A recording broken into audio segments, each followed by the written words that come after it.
सुप्रभात बच्चों। आज हम सब राम लक्ष्मण परशुराम संवाद का तीसरा भाग पढ़ेंगे। बिहस लखनु बोले मृदुबानी, अहो मुनीस महाभट माने। बिहस का अर्थ होता है हंस करके। लखनु यानी लक्ष्मण जी, मृदु माने कोमल, बानी माने बोली, मुनीस माने होता महामुनि, महाभट का अर्थ होता महान योद्धा, मानी माने मानता हूँ। पुण्य पुण्य यहाँ पुनरुक्ति प्रकाश अलंकार है। मोहि देखाऊ कुठारू, कुठारू का अर्थ होता है फरसा, चहत उड़ावन फूकी पहारू। यहाँ कुम्हड़ बतिया को नाही, जे तर्जनी देखी मरी जाही। यहाँ का अर्थ होता है यहाँ। देखी कुठारू सरासर बाना, मैं कुछ कहा सहित अभिमाना। देखी माने देख करके, कुठारू माने होता है फरसा, सरासर बाना का अर्थ होता है धनुष बाण। मैं कुछ कहा सहित अभिमाना, यहाँ पर लक्ष्मण जी अपने लिए इस मैं का संबोधन किए हैं। भृगसुत समुझ जनेऊ बिलोकी, जो कुछ कहूँ सहे ऋषिरों की। भृगसुत यानी भृगवंशी, बिलोकी का अर्थ होता है देख करके। सुर महिसुर हरिजन अरुगाई, हमरे कुल इन पर न सुराई।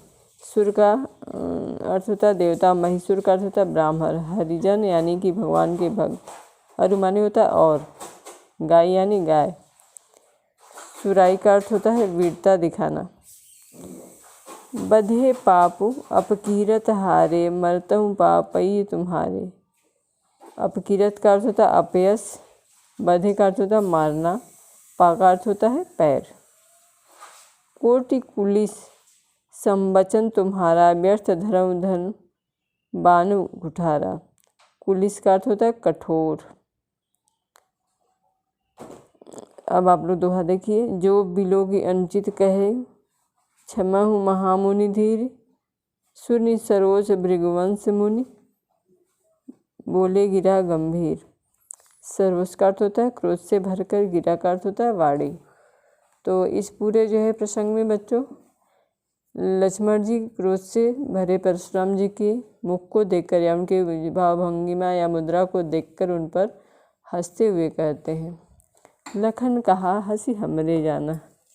यानी कि यहाँ पर परशुराम जी के क्रोधित वचनों को सुन करके लक्ष्मण अत्यंत जो है कोमल वाणी में, यानी कि उपहास की मुद्रा में, उपहास के भाव में हंसकर बोलते हैं, हे मुनिवर, अहो मुनीस महाभट माने। यानी हे मुनिवर, आप तो अपने आप को बहुत बड़ा योद्धा समझते हैं। पुनि पुनि का अर्थ होता बार बार, तो पुनि पुनि मोहि दिखाओ कठारू, चहत उड़ावन फूक पहारू। यानी तो कहते हैं लक्ष्मण जी कि हे मुनिवर, आप तो अपने आप को बहुत बड़ा योद्धा समझते हैं और बार बार मुझे फरसा दिखाते हैं। मुझे तो ऐसा लगता है कि आप फूंक से पहाड़ उड़ा देना चाहते हैं, परंतु मुनिवर यहाँ कुम्हड़ बतिया को नाई, जे तर्जनी देखी मर जाई। लेकिन जो है लक्ष्मण कहते हैं, परंतु मुनिवर या हे मुनिवर, यहाँ पर कोई भी कुम्हड़े के छोटे फल के समान नहीं है जो तर्जनी उंगली को देखते ही मर जाएगा। यानी कि जो आपके जो है इस क्रोध भरी बातों को सुन करके या बार बार जो वीरता दिखा रहे हैं उसको सुन करके जो है वो अपने प्राण त्याग देगा या मर जाएगा, ऐसा कुछ है नहीं। तो यहाँ पर फिर देखिए, देखी कुठारू सरासन बाना, मैं कुछ कहा सहित अभिमाना। तो लक्ष्मण जी कहते हैं कि हे मुनिवर, मैं आपके हाथ में फरसा और धनुष बाण देखकर ही अभिमान पूर्वक आपसे कुछ कहा था। जो है भृगुसुत समझ जनेऊ बिलोकी, जो कुछ कहूँ सहे ऋषिरों की। यानी कि मैं आपको भृगुवंशी समझ के, चूँकि आप मुनिवर हैं, आप भृगुवंश के जो है पुत्र हैं, वंशज हैं, मैं आपके कंधे पर जनेऊ बिलोकी, यानी कि आपके कंधे पर जनेऊ देख करके आपके क्रोध को सहन कर रहा हूँ कि आप जो है ब्राह्मण हैं, आप मुनि हैं, इस वजह से मैं आपकी जो है इस व्यंग भरी कठोर बातों को सुन रहा हूँ। क्योंकि हमारे कुल की परंपरा है, देखिए, सुर महिसुर हरिजन अरुगाई, हमरे कुल इन पर न सुराई। क्योंकि हमारे कुल की यह परंपरा है कि हम देवता, सुर यानी देवता होता है, महिसुर यानी ब्राह्मण होता है, तो ये कह रहे हैं कि हमारे कुल की यह परंपरा है कि हम देवता, ब्राह्मण, भगवान के भक्त और गाय इन सभी पर वीरता नहीं दिखाया करते, क्योंकि बधे पापू अपकीरत हारे, मरतहु पापई तुम्हारे। क्योंकि अगर जो है हम देवता पर, ब्राह्मण पर, भगवान के भक्त पर और गाय पर जो है अपना वीरता दिखाएंगे या उनका वध करेंगे तो हमें पाप लगेगा। हमारे वंश की यह परंपरा है कि हम इन पर प्रहार नहीं करते, और अगर हम इनसे हार जाते हैं तो हमारा अपयश भी होता है, अपकीर्ति भी होती है।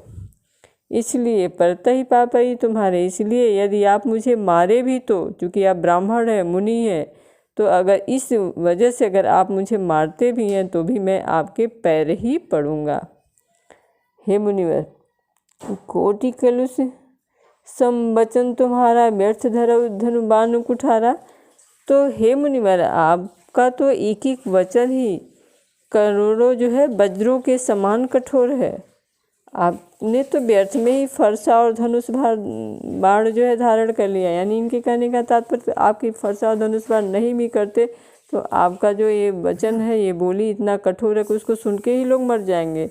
आपको धनुष बाण चलाने की आवश्यकता ही नहीं पड़ेगी। मतलब बहुत बड़ा व्यंग यहाँ पर जो है लक्ष्मण जी ने परशुराम पर किया है। अब जो है दोहा देखिए, जो बिलो की अनुचित कहे हूँ, क्षमहि महामुनि धीर, सुर सरोस भृगुवंश मणि, बोले गिरा गंभीर। तो यहाँ पर कह रहे कि यदि लक्ष्मण कह रहे कि यदि मैं आपको देखकर कुछ गलत कह दिया हो तो धैर्यवान मुनिवर मुझे क्षमा कर दीजिएगा। तो लक्ष्मण जी जो है इस तरह जब बोलते हैं तो लक्ष्मण के व्यंग भरे जो है वचन को सुन करके, उनकी बोली को सुन करके भृगुवंशी परशुराम क्रोध में आकर के गंभीर स्वर में बोलने लगे। तो बच्चों जो है इसमें भाव सौंदर्य यहाँ होगा कि तुलसीदास जी ने लक्ष्मण के माध्यम से परशुराम के प्रति व्यंग्यात्मक वर्णन किया है, या जो उनके व्यंग को जो है उभारा है, दिखाया है। शिल्प सौंदर्य में देखिए लक्ष्मण जी परशुराम पर बिल्कुल जो है व्यंग बाण किया है या व्यंग जो है करते हुए दिखाया गया है। पुलिस सम वचन में उपमा अलंकार है, पुनिपुन में पुनरुक्त प्रकाश अलंकार है। मुनीस महाभट मानी कछु कहे, ऋषि रोकी पापई, कोटि कुलिस धरई धनु शून्य सरोस में अनुप्रास अलंकार का सौंदर्य दर्शनीय है। फूक से पहाड़ उड़ाना, तर्जनी दिखाना, मुहावरे का भी जो तुलसीदास ने बहुत ही सुंदर प्रयोग किया हुआ है। और संपूर्ण जो है प्रसंग में बच्चों वीर रस की प्रधानता है, ओज गुण का जो है संपन्नता इसमें दिखाई दे रहा है। चौपाई एवं दोहा छंद का सफलतापूर्वक जो है तुलसीदास जी ने निर्वाह किया है। तो और इनकी भाषा अवधी है। तो बच्चों उम्मीद करती हूँ कि आपको यह समझ में आ गया होगा। धन्यवाद।